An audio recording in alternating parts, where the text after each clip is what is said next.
Terkadang kita berpikir bahwa esok hari atau hari ini kita akan mendapatkan sesuatu yang lebih, kita akan mendapatkan rezeki materi yang lebih, namun kadang-kadang tidak sesuai dengan ekspektasi kita. Ketahuilah wahai saudara-saudaraku, di dalam bekerja itu, di dalam mencari karunia Tuhan itu, jangan pernah berpikir berlebihan, karena sungguhnya jika kita berpikiran akan mendapatkan rezeki materi yang berlebihan dari Allah, maka itu kemungkinan besar tidak akan terjabah, karena Allah tidak suka dengan orang yang berlebih-lebihan.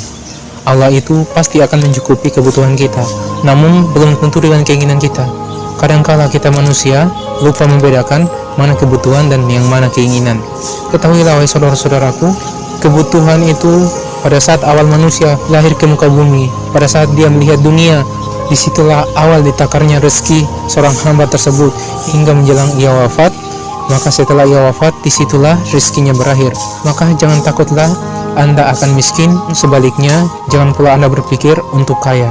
Memang di dalam Islam, kaya itu dianjurkan, bukan diwajibkan. Dalam hal ini dalam Islam, kita dianjurkan untuk kaya agar menjaga kedudukan kita di masyarakat, agar menjaga diri kita dari hal-hal yang menimbulkan mudarat, seperti halnya mencuri, korupsi, menipu, dan lain-lain sebagainya.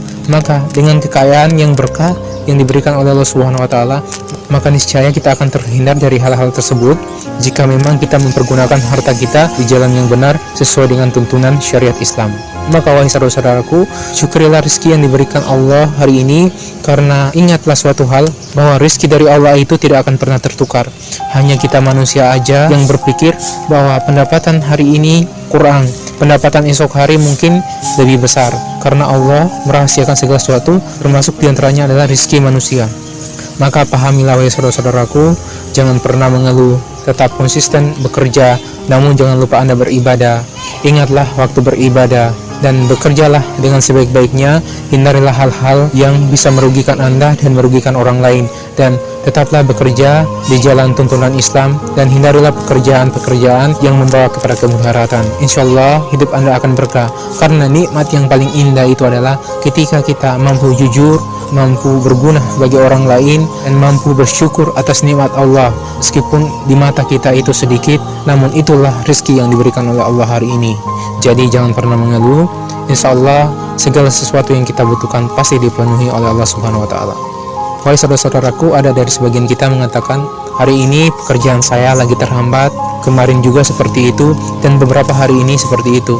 Ketahuilah wahai saudara-saudaraku, mungkin di balik musibah yang kita dapatkan, di balik musibah yang Allah timpakan kepada kita, di balik cobaan yang Allah berikan kepada kita, yakinlah pasti ada hikmah di balik semua itu. Karena Allah tidak ingin memberikan yang buruk untuk hambanya, hanya hambanya saja yang berpikir negatif kepada Allah.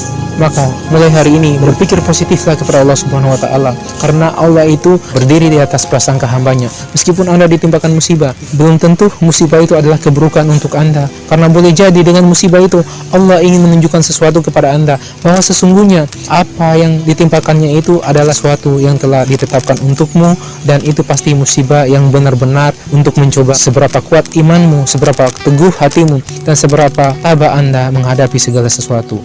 Ada sebuah kisah, ada sebuah cerita yang menceritakan seorang pemuda yang mempunyai seekor kuda betina yang sangat cantik.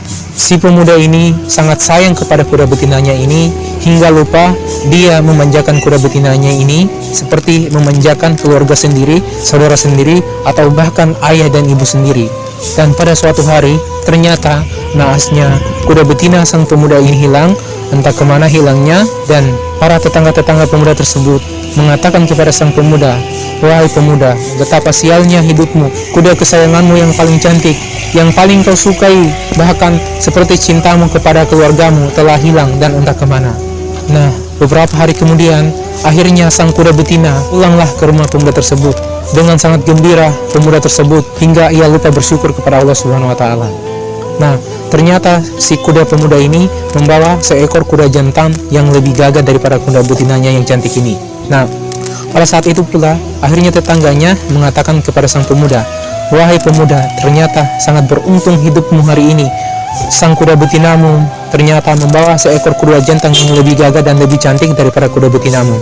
Nah, karena lantaran bahagianya si pemuda ini, akhirnya ia berniat menaiki sang kuda jantan tersebut. Namun sungguh naas setelah dia menaiki kuda jantan tersebut, karena kuda ini adalah kuda yang liar, sehingga si pemuda tersebut akhirnya jatuh dan kakinya patah.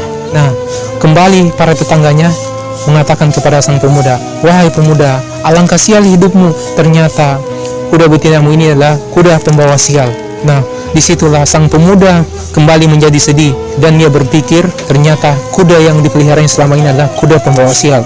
Sayangnya dia sudah mengasihi kuda ini, menganggapnya sebagai keluarga, namun ternyata sang kuda adalah pembawa sial.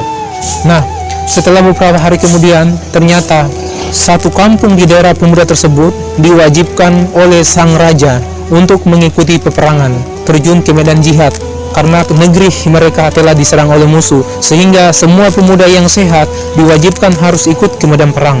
Nah, akhirnya kembali si tetangganya tersebut menyatakan kepada sang pemuda, "Wahai pemuda, alangkah beruntungnya hidupmu, ternyata hanya engkau yang tidak akan turun ke medan perang, karena kondisimu sekarang sedang cacat, sehingga kau tidak bisa ikut ke medan perang."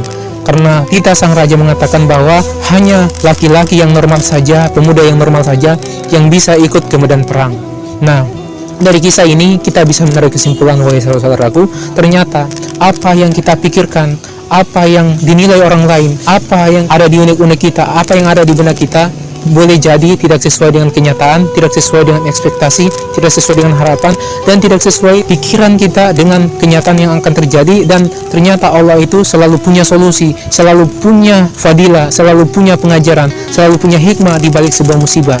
Jadi jangan pernah kita berpikir negatif kepada Allah, karena berpikir negatif itu adalah sesuatu yang sangat dibenci oleh Allah Subhanahu wa taala. Oke, terima kasih wahai saudara-saudaraku yang telah menyimak video ini sampai selesai.